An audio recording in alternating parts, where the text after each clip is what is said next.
देखो ये वेदों का ज्ञान बड़ा कठिन है। व्यास जी ने लिखा मोहयंती जत सूरयः। बड़े बड़े ज्ञानी, बड़े बड़े विद्वान भ्रम में पड़ जाते। मुह्यंती मोहम प्राप्तम कुर्वन्ति।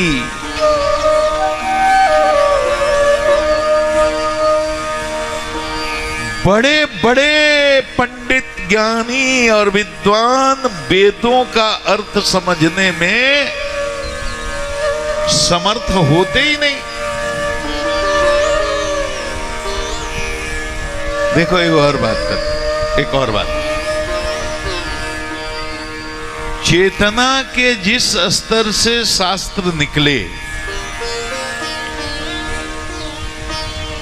चेतना के उसी स्तर से शास्त्रों को समझा जा सकता है। भाष्य में इतना अंतर क्यों होता है? क्योंकि जो भाष्य किए गए वो चेतना के अलग अलग स्तर से अलग अलग जीवों ने अपनी अपनी अवधारणा, अपनी अपनी अनुभूति के आधार पर किया। इसलिए भाष्यकार बहुत अंतर हो गया, कहीं कहीं तो विरोध भी दिखता है।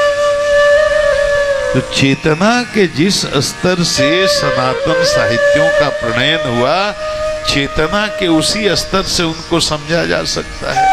और वेद तो भगवान के श्वास ही हैं, तो वेद को तो किसी ने लिखा नहीं, किसी ने बनाया नहीं, कोई आदमी की कृति तो है नहीं। तो वेद को समझना बहुत ही कठिन है, क्योंकि उनका शाब्दिक अर्थ और कुछ होता है, पढ़ा लिखा कुछ जाता है, पढ़ा कुछ जाता है, अर्थ कुछ होता है।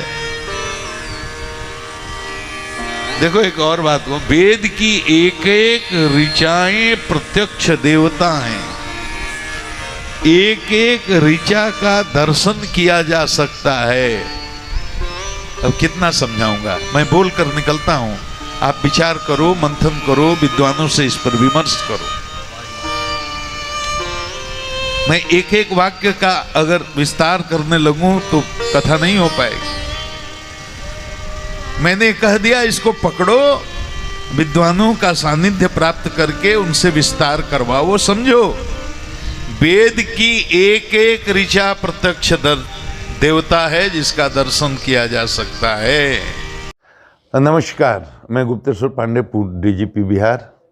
आप जानते हैं स्वैच्छिक सेवानिवृत्ति लेने के बाद मैं सनातन की सेवा कर रहा हूं। मेरा अनुरोध है आप मुझे फॉलो करें ताकि अधिक से अधिक लोगों तक मेरी बात पहुंच सके और सनातन की सेवा हो सके।